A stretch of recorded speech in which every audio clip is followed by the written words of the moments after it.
All right, here we are. We are back, solving trig equations part 2. So continuing from last time, just make sure you read the directions carefully. Once you solve your equation, you should always go back and reread and be clear what they're asking for. So what if I asked you to solve this? I said solve 6 sine theta minus 3 equals 0. Okay, well this is a lot simpler because there is no factoring involved. What we're going to do is simply isolate the trig function. There's only one here, nothing is being squared. So 6 sine theta minus 3 equals 0. We add the 3 to both sides. And then divide out the 6. So really what this question is asking us, which we've done a gazillion times, solving 6 sine theta minus 3 equals 0 is equivalent to saying finding the angles whose sine is equal to 1/2. So now here's where knowing your trig functions comes in handy. What angle has sine 1/2? Well, I know it's 30 degrees, or an angle with reference angle 30 degrees. So I know 30 degrees has sine 1/2. And then sine is also positive in the second quadrant. So 30 degrees over here. So it would be 30 degrees and then 150 degrees. So theta is equal to 30 degrees, 150 degrees. But then it doesn't restrict our solutions here. So we have to say all angles coterminal with 30 degrees. So 30 degrees plus 360K. So that's telling me 30 degrees and all angles coterminal with 30 degrees. And 150 degrees plus all angles coterminal with 150 degrees. So that would be my answer. Now, if Alex asks in radians, again, this is all a matter of following directions. 30 degrees is pi over 6. And then coterminal would be all multiples of 2 pi. And then this would be 5 pi over 6, or 5 times 30 degrees, plus all multiples. So the solution to this equation, if you take any angle, if you take the angle pi over 6 or any angle coterminal with it, take its sine, multiply it by 6 and subtract 3, it should solve that equation. Okay, all right, moving right along. All right, so the trickiest part is knowing what process to use when, and it all just comes with experience. If you're getting stuck on these, by all means, write them down and zoom in, and we can work on them together.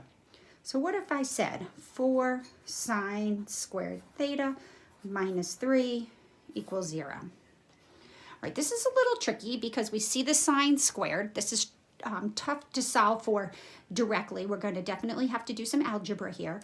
We can't factor. This is definitely a square, but 3 is not a square. We could treat it as the square root of 3 squared and factored, so that is one way to approach it. But anytime I have just one entity squared and then the entity doesn't appear also in the equation, so in other words, I don't see just the sine of alpha, my thought is to go with the square root property and to isolate what's being squared. So in other words, I'm going to rewrite this as 4 sine squared alpha equals 3. And then if I can isolate what's being squared, then I can now use the square root property, because if we have something squared, so now remember this is the whole sine of alpha that's being squared is equal to 3/4. By the square root property, if the sine of alpha squared equals 3/4, then the sine of alpha is equal to the positive negative square root of 3/4, which is the positive negative square root of 3 over 2. Now, if you do this correctly, you should get answers in most cases of angles that you recognize the sine and cosine of. Let's see. So the sine of alpha is either equal to the square root of 3/2, or this is telling me the sine of alpha is equal to the negative square root of 3/2. There is no angle whose sine is equal to both square root of 3 over 2 and negative square root of 3 over 2 at the same time. So if I was saying 3/2, I take that back. It's the square root of 3 over 2 when we distribute the radical to the numerator and the denominator. So now we have 2 little itty bitty problems to solve here. Now this gets a little crazy. Now we need to find angles whose sine is the square root of 3 over 2. And we know that there's two angles between 0 and 360 whose sine is the square root of 3 over 2. So the square root of 3 over 2 I know is this finger, or my 60-degree finger. And it's also going to be this one whose reference angle is 60 degrees. Negative square root of 3 over 2, well, those angles are going to land in the third quadrant with reference angle 60 degrees. It's going to be these two angles. So let's wrap this all up. So the angles whose sine is the square root of 3 over 2 are 60 degrees plus 360K. And then the second angle in the second quadrant is going to be 100 degrees plus 360K. Over here, the angles whose sine is negative square root of 3 over 2 would be 180 plus another 60 would be 240 degrees. Then all angles coterminal with 240 degrees. And then this angle over here, reference angle 60 degrees, would be at 300 degrees plus all angles coterminal with 300 degrees. So we have a huge infinite collection of angles here. All right, you ready for this? This is where it's going to get a little nuts. Not quite sure how Alex is going to handle this. This would be a lot easier for me to collect and grade if we were in class, because this is a perfectly acceptable answer. But this is probably not how Alex is going to write it. So an alternate way for writing this, and then we'll worry about the radians afterwards. We have 60 degrees here. Right. Hi, Moki. That's my kitty. I don't know if you can hear her. Right. We have 120 here. And then we have this angle down here, which is, let's see if I can do this without getting too messy. This is my 240 degrees.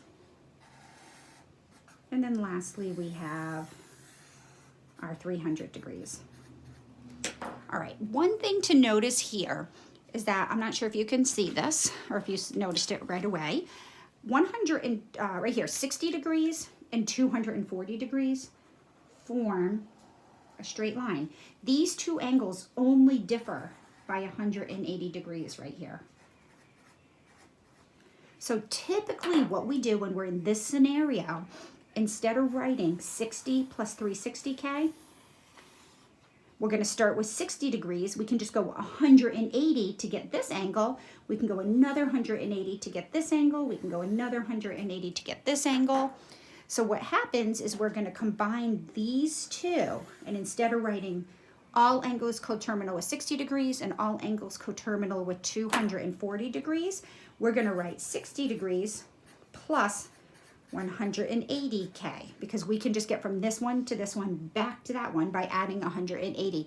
This answer isn't incorrect. This is just an alternate way to write it, and I'm not exactly sure how Alex is going to handle this, so you're going to have to let me know. Likewise,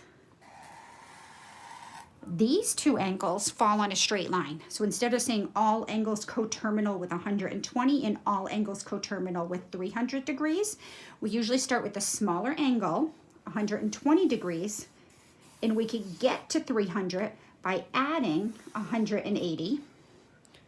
And then we can add 180 again and get back here. So instead of keep going around 360 times, we can just start at 120 degrees and add 100 and multiples of 180.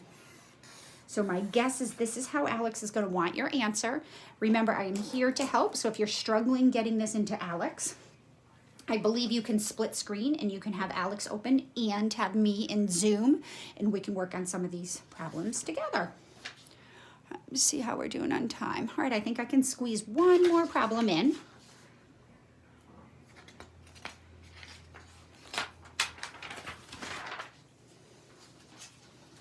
Let's try this. Solve 2 sine squared x minus the sine of x minus 1 equals 0. All right, so now this brings us back to our traditional factoring. Think what's going on here. What I see is 2 times something squared minus that something minus 1 equals 0. So whenever we have a sum or a difference that equals 0, here we have something being squared along with that term here not being squared. That's screaming to be factored. So we want to think, how would I factor this? And these typically factor nicely at this point in the game.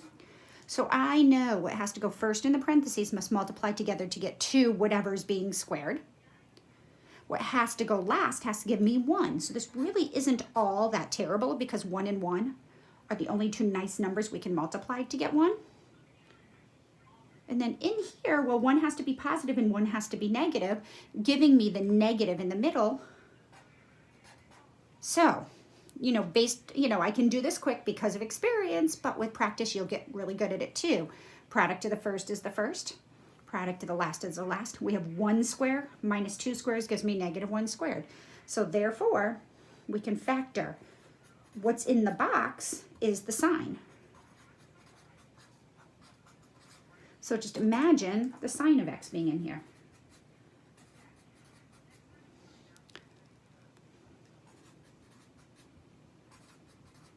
The sign of x is what's in there. So this factors nicely to 2 sine x plus 1, sine of x minus 1 equals 0. Now let's just check. Product of the first is the first. Product of the last is the last. We have 1 sine x minus 2 sine x, which is this. Remember, the whole point of factoring when we're solving equations is to reduce the powers. We turn sine squared into just sines. So now we're going to use the zero product principle. And when we have a product equals 0, one of the factors must be 0. So either 2 sine x plus 1 equals 0, or the sine of x minus 1 must equal 0. So we turned this complicated squared problem into 2 little linear problems or little tiny trig problems. So we solve this for the sine of x, subtract 1 and divide by 2. And we ask ourselves, what angles have sine negative 1/2? Well, to have sine negative 1/2, I know my reference angle must be 30 degrees, and I must be in negative 30 degree reference angle. I must be in quadrant 1 or quadrant 3 or quadrant 4. So x is equal to 210 degrees plus 360k, or this would be 330 degrees plus 360k. Over here, we're looking for where is the sine equal to 1. Well, the only angle between 0 and 360 is 90 degrees. So here we're just going to get 90 degrees plus all angles.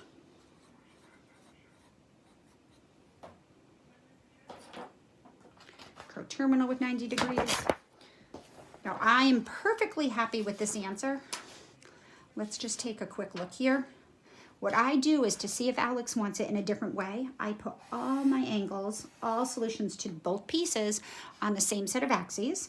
So I have 90 degrees right here, and then I have 150 degrees and 300 degrees. So here's 90 degrees, 150 degrees, and 300 degrees. And I sort of see something that might look like a pattern here. In other words, to get from 90 to 150, that would be 90 plus 30, 120 degrees. Yep, so that's not, I was looking to see if there was, nope, that's not 150, silly me, no wonder why. It's like, how about we try 210 degrees? That's much better, 210 degrees. So to get from not, because this is 180, 30 more would be 210 degrees. So 90 to 210 degrees. This takes 120 degrees to get from 90 to 210. Oh my goodness, I'm totally blowing this. All right, let's try this again. I'm going to draw these angles again. This time I'll draw them correctly. Sorry, I got excited and haste makes waste. All right, let's try this again. We're at 90 degrees. Is that solution? We are at 210 degrees right in front of my nose. And then we're over here at 330 degrees. So I drew my picture right. I just labeled my angles wrong. What I'm noticing here is that this looks symmetric all the way around. So we think to ourselves, this is not incorrect. There's just an alternate way to write it. And I'm not sure if Alex will take this answer, if it will want the condensed version, meaning instead of writing 90 plus all angles coterminal with 90, 210, all angles coterminal with 210, and 330, all angles coterminal with 330. If we notice, we can get from 90 to 210 by adding 120 degrees. We can get from 210 to 330 by adding 120 degrees. We can get from 330 back to 90, or any angle coterminal. So really, we could just use the angle 90 and keep adding 120 to get this infinite collection of angles. So alternate answer. And again, you're going to have to let me know how Alex responds, if it likes this answer or if it's going to expect you to combine these.